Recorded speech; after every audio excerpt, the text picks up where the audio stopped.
Hello everyone, मैं प्रियंका चौधरी आप सभी का अपने प्यारे यूट्यूब चैनल हिंदी कैफे में हार्दिक अभिनंदन करती हूँ।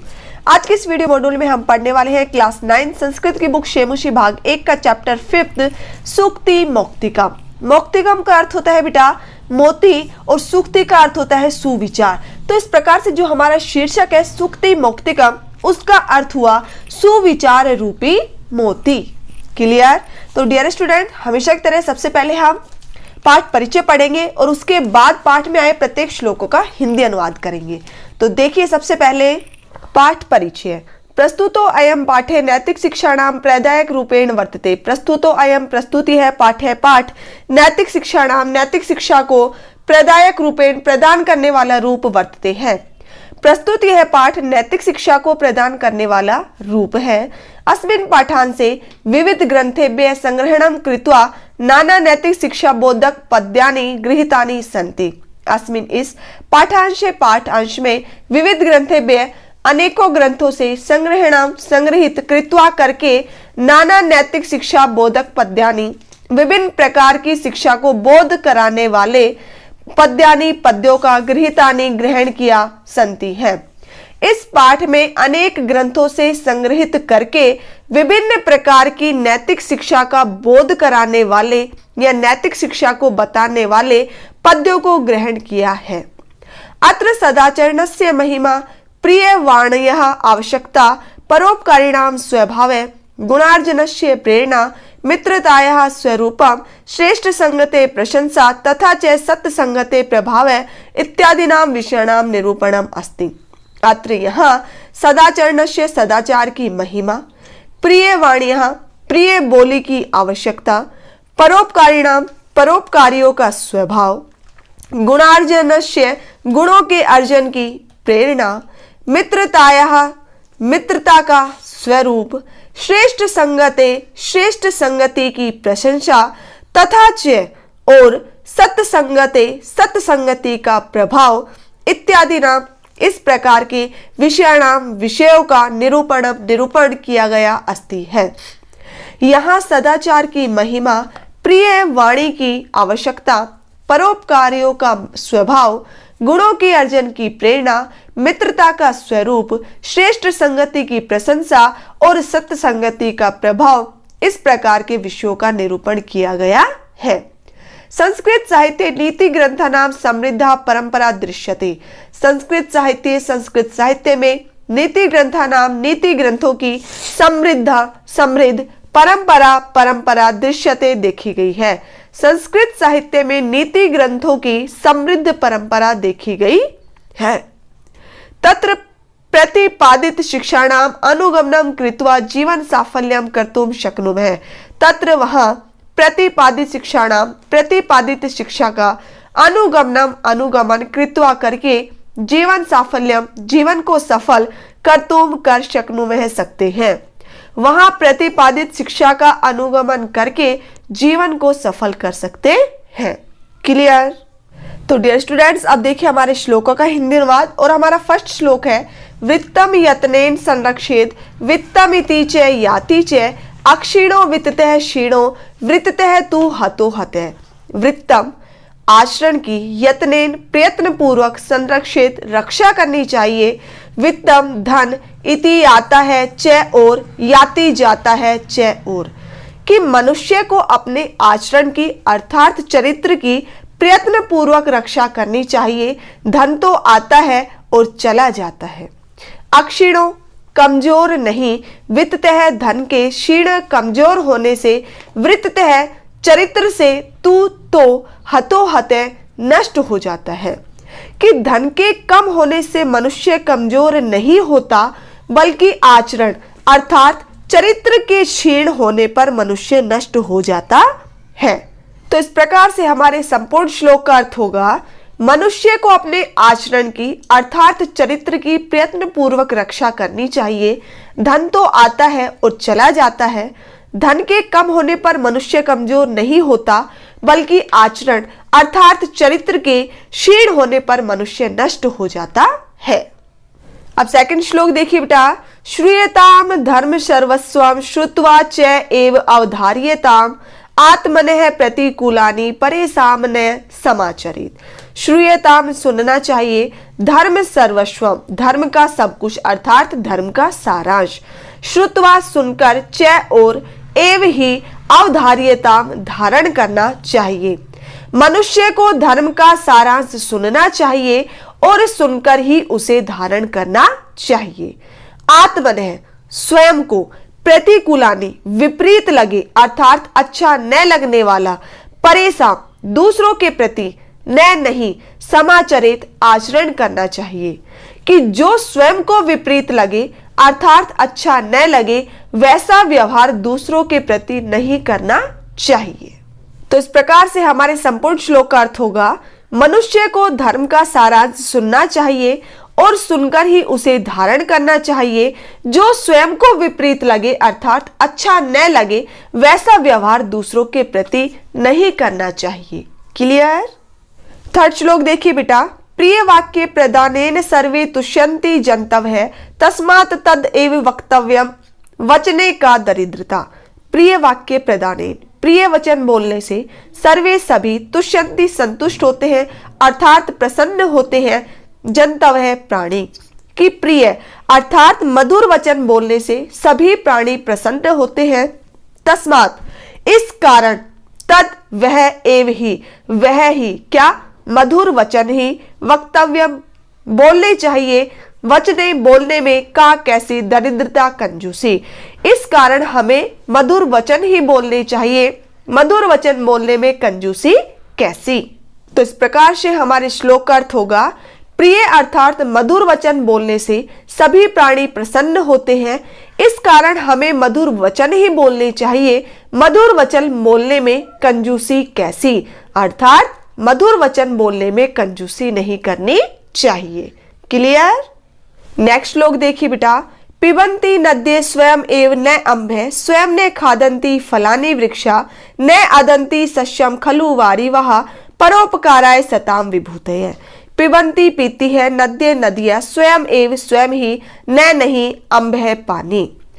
कि नदियां अपना पानी स्वयं नहीं पीती है, स्वयं अपने आप न नहीं, खादंती खाते हैं फलानी फलों को, वृक्षा वृक्ष, वृक्ष अपने फल स्वयं नहीं खाते हैं, न नहीं अदंती खाते हैं सस्यम फसल को, खलु निश्चय ही वारिवः बादल, निश्चय ही बादल फसल को नहीं खाते हैं। परोपकाराय परोपकार के लिए होती है, सताम सज्जनों की विभूतेय संपत्ति, क्योंकि सज्जनों की संपत्ति परोपकार के लिए होती है।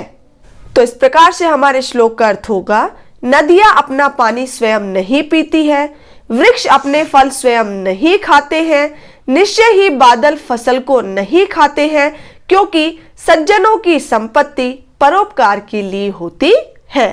क्लियर? नेक्स्ट श्लोक देखिए बेटा। गुणेषु एव ही कर्तव्य प्रयत्न पुरुषै सदा गुण युक्त है दरिद्रो अपि न ईश्वरै अगुणै समय। गुणेषु एव गुणों में ही अर्थात गुण ग्रहण करने में ही निश्चित रूप से कर्तव्य करना चाहिए, प्रयत्न है प्रयत्न, पुरुषै पुरुषों के द्वारा, सदा हमेशा, कि पुरुषों को हमेशा गुण ग्रहण करने के लिए निश्चित रूप से प्रयत्न करना चाहिए। गुण युक्तो गुणवान, दरिद्र अपि निर्धन भी, न नहीं, ईश्वरै धनी व्यक्ति अगुणै गुणहीन के समय समान होता है, क्योंकि गुणवान निर्धन व्यक्ति गुणहीन धनी व्यक्ति के समान नहीं होता। इस श्लोक के माध्यम से बच्चों क्या कहना चाह रहे हैं कि कोई व्यक्ति गरीब है लेकिन यदि उसके पास गुण है, और कोई व्यक्ति अमीर है लेकिन उसके पास गुण नहीं है, तो वो गरीब व्यक्ति भी जिसके पास गुण है वो उस धनी व्यक्ति जो अमीर व्यक्ति है उससे भी श्रेष्ठ है। क्यों? क्योंकि उसके पास गुण है। तो इस प्रकार से हमारे श्लोक का अर्थ होगा, पुरुषों को हमेशा गुण ग्रहण करने के लिए निश्चित रूप से प्रयत्न करना चाहिए, क्योंकि गुणवान निर्धन व्यक्ति गुणहीन धनी व्यक्ति के समान नहीं होता, अर्थात गुणवान निर्धन व्यक्ति गुणहीन धनी व्यक्ति से श्रेष्ठ होता है। क्लियर? नेक्स्ट श्लोक देखिए बेटा। आरंभ गुर्वी शयनी क्रमेण लघ्वी पुरा वृद्धिमती च पश्चात दिनस्य पूर्वार्ध परार्ध भिन्ना छाया इव मैत्री खल सज्जानना। आरंभ गुर्वी शुरुआत में बड़ी, शयनी कम होती हुई, क्रमेण क्रम से, लघ्वी छोटी, पुरा पहले, वृद्धिमती बढ़ती हुई होती है, च और पश्चात बाद में, दिनस्य दिन के, पूर्वार्ध दोपहर से पहले के समय, परार्ध दोपहर के बाद का समय, भिन्ना अलग, छाया इव छाया के समान, मैत्री मित्रता, खल दुष्टों की, सज्जना नाम सज्जनों की। कि सज्जनों की मित्रता दिन के परार्ध अर्थात दोपहर के बाद की छाया के समान शुरू में छोटी और धीरे धीरे बढ़ने वाली होती है, और दुष्टों की मित्रता दिन के पूर्वार्ध अर्थात दोपहर से पहले की छाया के समान शुरू में अधिक और क्रमशः कम होने वाली होती है। तो डियर स्टूडेंट्स, इस श्लोक के माध्यम से कहना चाह रहे हैं कि जो दुष्ट लोग होते हैं उनकी मित्रता क्या होती है, शुरू में तो बहुत बड़ी होती है। कैसे? मतलब वो बहुत ज्यादा दिखावा करते हैं, लेकिन जैसे जैसे समय व्यतीत होता है वैसे वैसे उनकी मित्रता कम होती चली जाती है। लेकिन जो सज्जन की मित्रता होती है उनकी मित्रता शुरू में तो क्या होती है, बिल्कुल छोटी सी होती है, लेकिन जैसे जैसे समय व्यतीत होता है वैसे वैसे उनकी मित्रता बढ़ती चली जाती है। ठीक उसी प्रकार से जिस प्रकार से जो दोपहर के बाद की छाया होती है वो क्या होती है, शुरू में तो छोटी होती है, लेकिन धीरे धीरे धीरे जैसे शाम होती चली जाती है छाया क्या होती है, बढ़ती ही चली जाती है। कैसे? किसकी मित्रता के समान? सज्जनों की मित्रता के समान। लेकिन जो दुष्टों की मित्रता होती है वो क्या होती है, जैसे दोपहर के पहले का समय होता है उसमें छाया कैसी होती है, पहले तो थोड़ी होती है, लेकिन जैसे दोपहर होता जाता है वैसे ही वो छाया क्या होती चली जाती है, कम होती चली जाती है। ऐसे ही सज्जनों की और दुर्जनों की मित्रता होती है। क्लियर? नेक्स्ट श्लोक देखिए बेटा। यत्रापि कुत्रापि गता भवेयु हंसा मही मंडल मंडनाय हानि तु तेसाम ही सरोवराणाम ये साम मरालही सह विप्रयोग है। यत्रापि जहां भी, कुत्रापि कहीं भी, गता गए, भवेयु हुए हो, हंसा हंस, मही पृथ्वी की, मंडल मंडनाय शोभा बढ़ाने के लिए। कि पृथ्वी की शोभा बढ़ाने के लिए जहां कहीं भी हंस गए हुए हो, हानि तू हानि तो, तेसाम उन, ही निश्चित रूप से, सरोवराणाम तालाबों की होती है, ये साम जिन, मरालय हंसों के, सह साथ, विप्रयोग है वियोग हो जाता है। कि इससे हानि तो उन तालाबों की ही होती है जिनकी सुंदरता बढ़ाने वाले हंसों से उनका वियोग हो जाता है। इस प्रकार से संपूर्ण श्लोक का अर्थ होगा, पृथ्वी की शोभा बढ़ाने के लिए जहां कहीं भी हंस गए हुए हो, इससे हानि तो उन तालाबों की ही होती है जिनकी सुंदरता बढ़ाने वाले हंसों से उनका वियोग हो जाता है, अर्थात जिन तालाबों से हंस बिछुड़ जाते हैं, अलग हो जाते हैं। क्लियर? नेक्स्ट और लास्ट श्लोक देखिए बेटा। गुणा गुणगेषु गुणा भवन्ति ते निर्गुणं प्राप्य भवन्ति दोषः आस्वाद्य तोया प्रवहन्ति नद्य समुद्रम आसाद्य भवन्ति अपेयः। गुणा गुण, गुणगेषु गुणी व्यक्ति में गुणा गुण भवन्ति होते हैं। गुण जब तक गुणी व्यक्ति के पास होते हैं तब तक ही वे गुण होते हैं। ते वे कौन बेटा? गुण। निर्गुणा निर्गुणी व्यक्ति को प्राप्य प्राप्त करके भवन्ति हो जाते हैं, दोषः दोष। वही गुण जब निर्गुणी व्यक्ति के पास पहुंचते हैं तो वे दोष हो जाते हैं। आस्वाद्य अर्थात स्वादिष्ट, तो यह जल वाली, प्रवहन्ति बहती है, नद्य नदियां, कि नदियां स्वादिष्ट जल वाली बहती है, समुद्र आसाद्य, समुद्र में पहुंचकर भवंती हो जाती है, अपेयः न पीने योग्य, कि स्वादिष्ट जल वाली नदियां समुद्र में पहुंचकर न पीने योग्य हो जाती है। कहने से तात्पर्य क्या है बेटा कि देखो जो नदियां होती है वो मीठी होती है, मतलब उनका पानी कैसा होता है, मीठा होता है, लेकिन समुद्र का पानी कैसा होता है, खारा होता है।